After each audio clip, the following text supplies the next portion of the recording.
Your democracy is a sham, and here's why.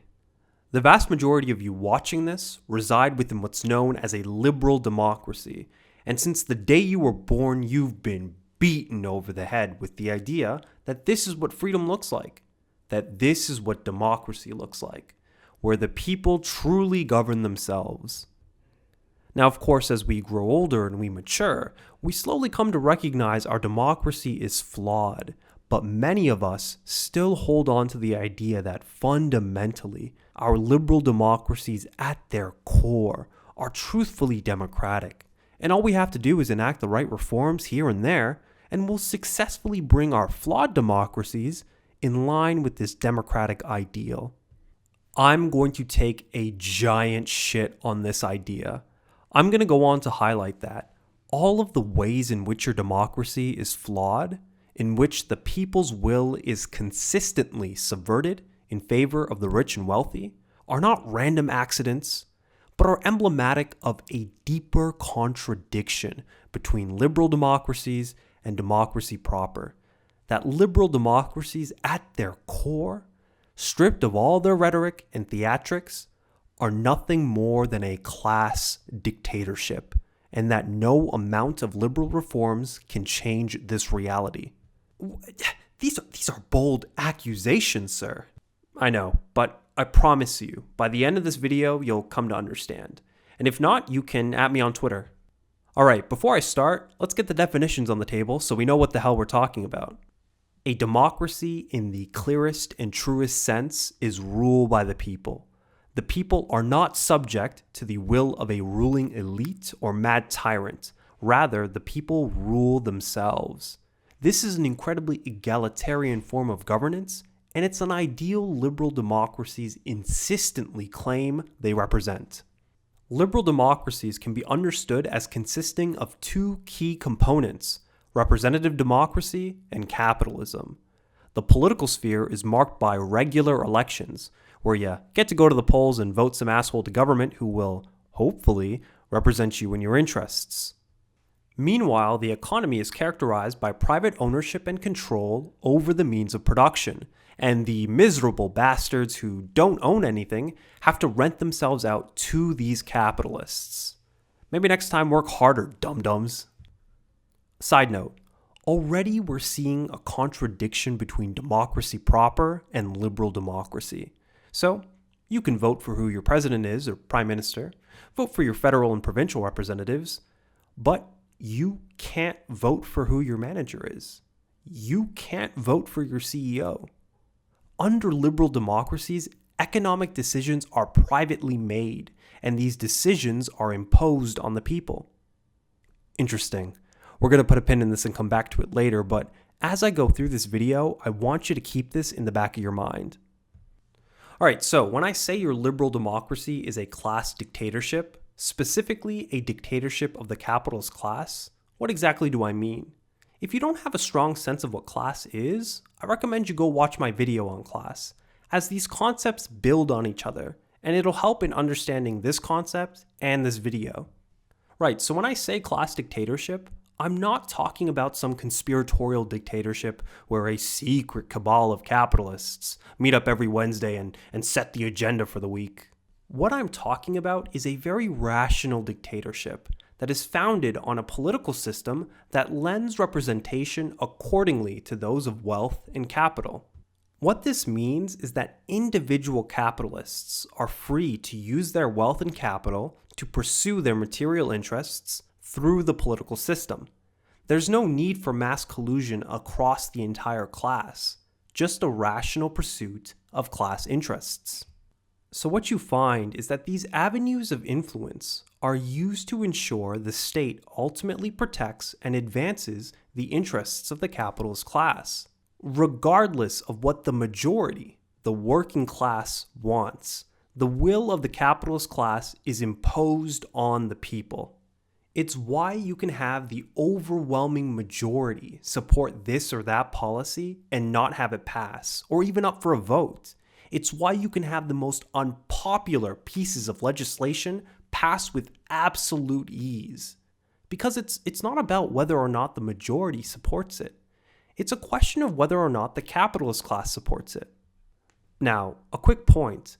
What needs to be understood is that although this is a single class that rules, it is not a monolith. The capitalist class is not a hive mind. There are genuine disagreements between varying factions of the ruling class, and debate, although restricted to a very narrow range of ideas, is often incredibly lively and intense. However, what unites them as a class are their fundamental class interests. That is, first and foremost, the preservation of private ownership over the means of production. So, a big debate right now among the capitalist classes of various imperial nations is around the question of how to deal with the growing discontent within the masses. One faction, albeit a small and unpopular faction within the capitalist class, admits, we might have went a little too far with neoliberalism. How about we just throw some more crumbs at the people and maybe they'll shut the fuck up? Versus a very popular faction within the capitalist class that says, I'll beat your goddamn dick off if you ever come at me again with that nonsense. I want to keep as much of my wealth as possible, so fuck that. How about we just distract the idiot masses with some nonsense? Or maybe this whole thing will just blow over and we don't have to really change anything. The question that remains, of course, is if this is a class dictatorship, why waste your time putting on a show of democracy? What's the point? The point is legitimacy. It's a lot easier to maintain this dictatorship when everyone is convinced the system is just, that the system can legitimately respond to their demands. With this legitimacy, all energy for change within the populace is channeled through this electoral system, where capitalists have available to them these avenues of influence that can neutralize and tame anything the capitalist class doesn't approve of.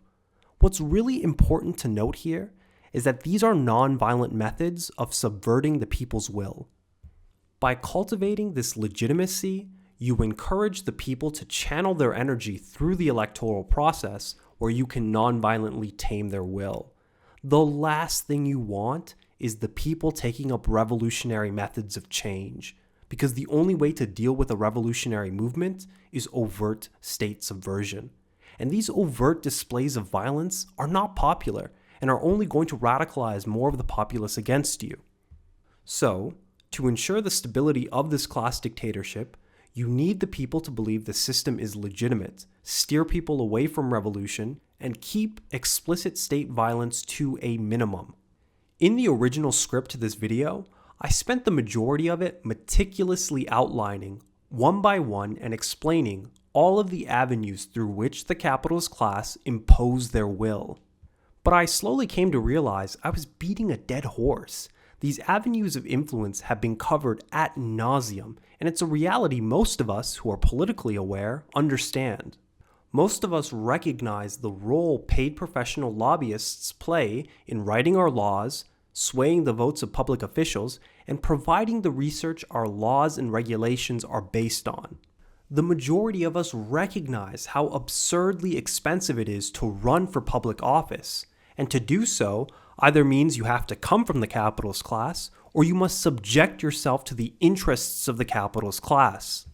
Once in office, there is an incredibly strong incentive to play nice with capitalists, because after public office, they're the ones who can provide you with a lucrative and comfy private sector position and can grant you a life of abundance and ease. We recognize that political participation itself, outside of voting every couple of years, is an incredibly expensive and time-consuming endeavor, a luxury only those from backgrounds of wealth and capital can afford. I can go on and on and on. This is all well understood. However, what does need to be addressed is this liberal notion carried by liberals and social democrats that these avenues of influence are not reflective of anything deeper, but rather are just random aberrations, the result of bad people in office. And all we have to do is enact the right laws and elect the right people, and our liberal democracy will be a true democracy. This is absolute nonsense. Capitalism is in direct contradiction with democracy. You cannot have a democratic society under capitalism.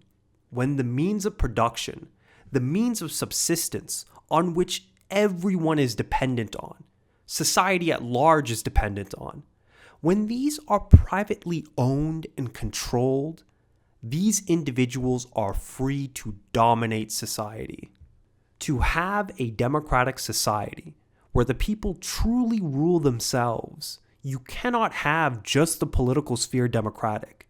The economy itself must be under democratic control as well, where the economy is run by all, in service to all, not private profits, not for petty tyrants, but for the people, where the economy is run to house all people, to feed all people, to educate all people. This is the project of socialism, to bring the economy under the rule of the people, to democratize the economy, to bring about a society in which the people rule themselves.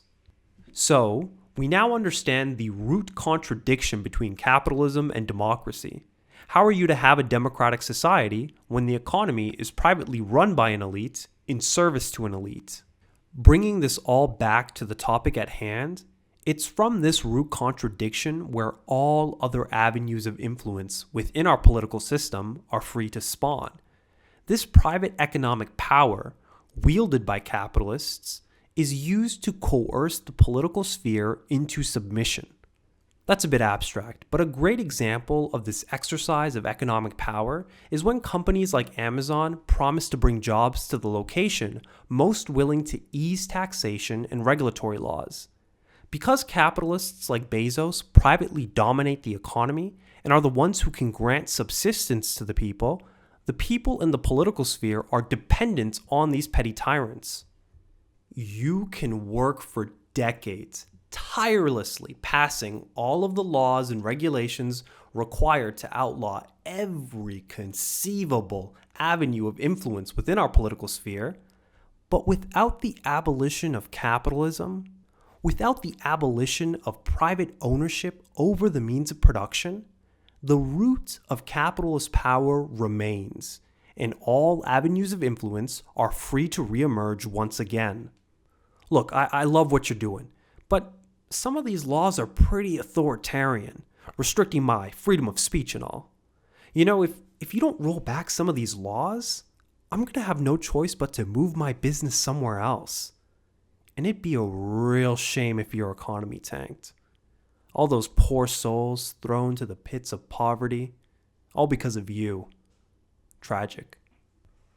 Look, Al-Ra, I understand. I recognize capitalism needs to be abolished if we want to build a truly democratic society. That's why I believe we should fight like hell to get elected and legislate the abolition of private ownership over the means of production. That's how we'll achieve socialism, through the ballot box. This is a really common line of thought among those who've just recently become leftists, and it's rooted in a fundamental misunderstanding of the nature of the state. I don't want to spend too much time on it, just because in the future I'd like to make a video dedicated to exploring and debunking this notion of ballot box socialism, but I'll quickly touch on it. The idea that you can achieve socialism through the electoral process is based on the idea that the state is this neutral arbiter of power that exists above society and class conflict, and whoever gets elected, whether it's a dog of the capitalist class or a candidate of the working people, the state will cooperate with them. Let me be clear, the state does not exist above society. The state plays an absolutely intimate role within class conflict as a tool of class oppression. Like I said earlier, you live under a dictatorship of the capitalist class, and all of the state institutions, the police, the military, the bureaucracies, the courts, and so on, all of these institutions serve capitalism and its maintenance. The idea that you can just take these capitalist institutions and use them to abolish private ownership is unbelievably naive. These institutions will oppose you in the fullest and subvert your electoral socialist project at every turn. But, okay, let's say the state is neutral, and you fight like hell to get elected, and by the stroke of God, the capitalists can't stop you. This is where once again we must recognize the root of capitalist power, this private economic ownership and control. Once you're in office and you begin to make moves towards the abolition of capitalism, the capitalists will not hesitate to absolutely tank your economy. They will not hesitate to hoard basic necessities, burn fields, burn factories, remove assets from the country, sabotage everything they can to drag the nation into chaos in an effort to reimpose capitalist rule. Whether it's the people who oust you and install a capitalist-friendly state, or foreign capitalists from imperialist countries who reimpose capitalist rule. Normally it's a military coup, but in this fantasy world, again, the state is neutral. Latin America in particular is filled to the brim with these examples of ballot box socialists who are ultimately undone by their own domestic capitalists or by a good old capitalist invasion. Socialism can only be achieved through revolution. Your democracy is a complete and utter sham. You live under the dictatorship of the capitalist class, a dictatorship whose power is rooted in private ownership over the means of production. It's from this root where all other avenues of capitalist influence come from, and without the removal of this root, you cannot have a democracy. To have a democracy means the people are to rule not only the political sphere, but the economic sphere as well. This is the socialist project.